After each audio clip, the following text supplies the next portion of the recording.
اللہ باللہ العلی العظیم اعوذ باللہ من الشیطان الرجیم بسم اللہ الرحمن الرحیم الحمد للہ رب العالمین الصلاۃ والسلام علی محمد وآلہ الطیبین الطاہرین واللعنۃ الدائمۃ علی اعدائہم اجمعین۔ محترم ناظرین کرام، السلام علیکم ورحمۃ اللہ وبرکاتہ۔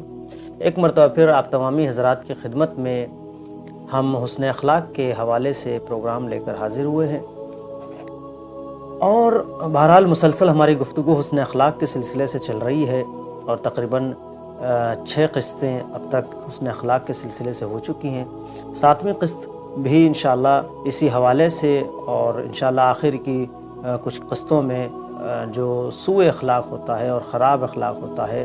اس سلسلے سے انشاءاللہ آپ کی خدمت میں کچھ باتیں پیش کریں گے۔ بہرحال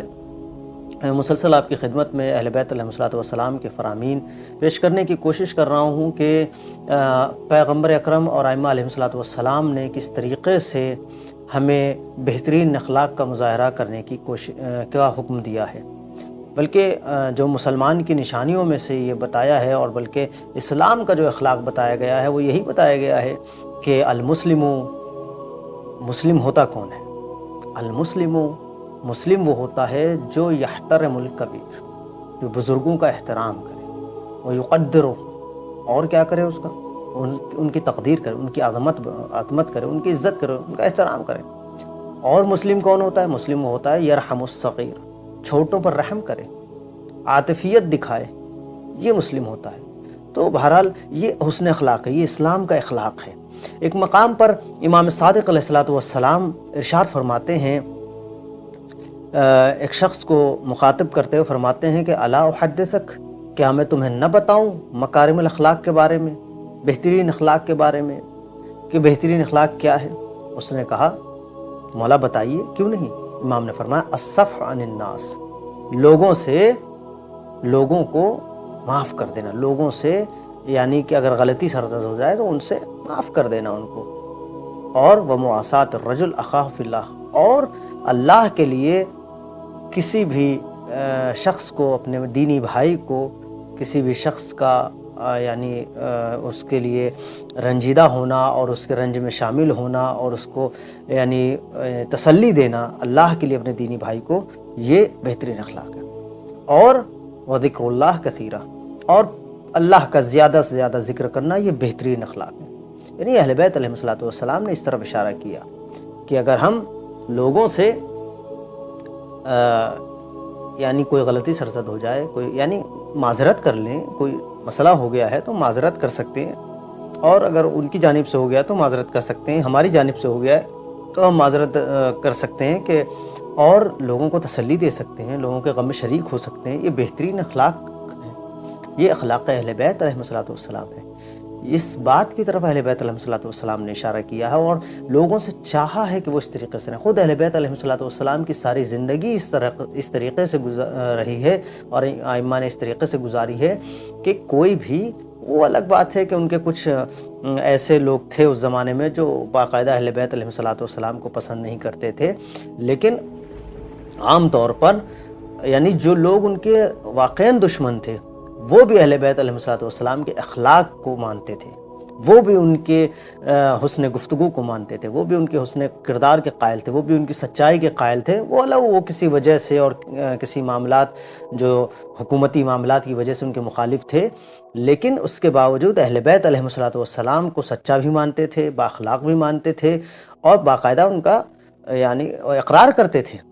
تو اہل بیت علیہ الصلوۃ والسلام ہم سے بھی یہی چاہتے ہیں کہ ہم اپنی زندگی کو اس طریقے سے گزاریں کہ ایک بہترین کائنات پر اثر جائے، اور لوگ ہمیں اس حوالے سے اور اس انداز سے دیکھیں کہ ہم اہل بیت علیہ الصلوۃ والسلام کے چاہنے والے ہیں۔ کہ ایک مقام پر پیغمبر اکرم صلی اللہ علیہ وآلہ وسلم ارشاد فرماتے ہیں کہ دیکھو، کیونکہ یہ بات طے ہے، دنیا میں ہر انسان کی مدد نہیں کر سکتا، ہر انسان کی مال و دولت سے مدد نہیں کر سکتا، یہ بات طے ہے۔ وہ کسی کو توفیق ہوتی ہے، کسی کو اللہ یہ توفیق دیتا ہے کہ وہ کسی دوسرے مومن بھائی کی مدد کر سکے، اور وہ ان کے حق میں کام آ سکے، اور ان کے لیے یعنی کچھ کر سکے۔ پیغمبر فرماتے انکم لن تسعوا الناس، تم لوگوں تک نہیں پہنچ سکتے بے اموالکم، تمہاری رسائی ہر انسان تک اور ہر انسان کی تم مدد اپنے مال سے نہیں کر سکتے. تم وہاں تک تمہاری وسعت اتنی نہیں ہے کہ تم اپنے مال سے ہر انسان تک پہنچ جاؤ اور ہر انسان کی مدد کر دو، ہر انسان کے کام آ سکو. نہیں ہے، یہ ہو ہی نہیں سکتا، ظاہر ہے. پھر فرماتے ہیں رسالت مآب وسعوہم ببسط الوجہ،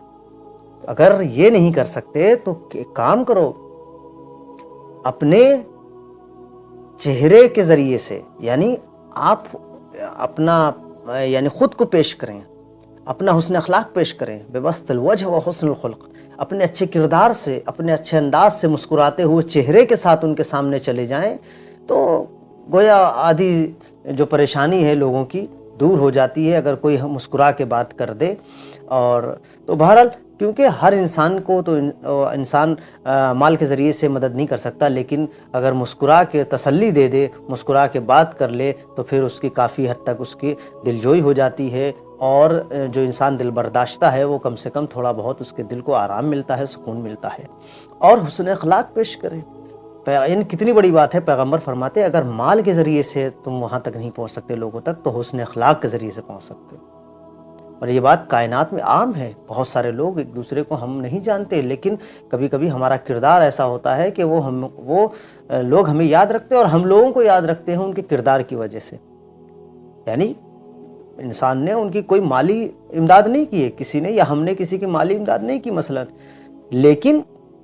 کبھی کبھی کردار کا وہ اثر ہو جاتا ہے اور حسن اخلاق کا وہ اثر ہوتا ہے کہ ہمیں بھی لوگ یاد رہ جاتے ہیں اور لوگوں کو بھی ہم یاد رہ جاتے ہیں. تو اہل بیت علیہ الصلوۃ والسلام کا حکم ہے، ہم یہ کر سکتے ہیں. کسی سے اچھے سے بات کر لینا، کسی سے مسکرا کے بات کر لینا، یہ حسن اخلاق میں سے ہے. ہاں لیکن یہاں پر ایک مثلا جو بات ہے وہ یہ ہے کہ ہم بات تو کر رہے ہیں اور اچھے سے بات کرنا چاہیے، لیکن اس میں پھر یہ اندر دل میں کچھ رکھ کے حسد، بغض اور سامنے کچھ اور پیش کر کے، تو پھر یہ منافقت ہے جسے اہل بیت علیہ الصلوۃ والسلام نے روکا ہے، منع فرمایا ہے. یہ منافقت ہے کہ آپ یہ سوچیں کہ سامنے والا مثلا بے وقوف ہے، وہ کچھ نہیں سمجھے گا، اسے کیا سمجھ میں آئے گا، آئیے ہم جو ہے اس کا تھوڑا سا وہ کر لیتے ہیں. اور دل میں حسد ہے، دل میں خوشی ہے کہ مثلا سامنے والا برباد ہو گیا ہے، وہ پریشان ہے. تو اگر یہ کر کے جا رہے ہیں تو چاہے جتنی تسلی دے دیجئے، اس کا کوئی نہ ثواب ہے. ہاں وہ دنیا کی نگاہوں میں تو آپ نے کسی کا صدقہ اتار دیا ہے اپنی، مثلا کسی نے آ کے مکاری میں ارے فلاں صاحب کو یہ ہو گیا، چلے بھائی نہیں آپ کو پریشان نہیں ہونا چاہیے، ہم آپ کے ساتھ ہیں، ٹھیک ہے، یہ آپ نے کہا ضرور ہے، لیکن دل میں جو حسد اور دل میں جو بغض ہے اور آپ آ کے ان کی جانب سے صدقہ نکال رہے ہیں اور یہ کر رہے ہیں وہ کر رہے ہیں، یہ سب آپ نے دنیا کو دکھانے کے لیے کیا ہے. یہ سب آپ نے دنیا کے دکھاوے کے لیے کیا. یہ ریاکاری کے علاوہ کچھ نہیں ہے، کچھ نہیں ہے ریاکاری کے علاوہ، سوائے ریاکاری کے کچھ نہیں. اور اس کا نہ کوئی ثواب ہے اور نہ اس کا محشر میں اس کے بارے میں بلکہ سخت اس پہ پوچھا جائے گا. کیوں؟ کیونکہ جو لوگ ریاکاری کرتے ہیں، حدیث قدسی کے جملے ہیں کہ قیامت کے دن اور محشر میں، روز محشر خدا متعال ان سے کہے گا اذهبوا الى الذين كنتم تراؤون في الدنيا، جاؤ اب ان کے پاس جا کے اپنے اعمال کی جزا مانگو جنہیں دکھانے کے لیے تم یہ اعمال کر رہے تھے. تو گویا یعنی یہ جو اعمال انجام دیے جا رہے ہیں مکاریوں میں اور حسد میں، اور دل میں حسد ہے اور مسکراہٹ لبوں پر ہے، یہ والی چیزیں غلط ہیں اور ان سے باز رہنا چاہیے. اہل بیت علیہ الصلوۃ والسلام کبھی نہیں چاہیں گے کہ کوئی ان کا چاہنے والا اس طریقے سے ہو. محترم ناظرین، آج کی گفتگو یہیں تک ہے. انشاءاللہ کل کی گفتگو میں باقی باتیں انشاءاللہ پیش کی جائیں گی. السلام علیکم ورحمۃ اللہ وبرکاتہ.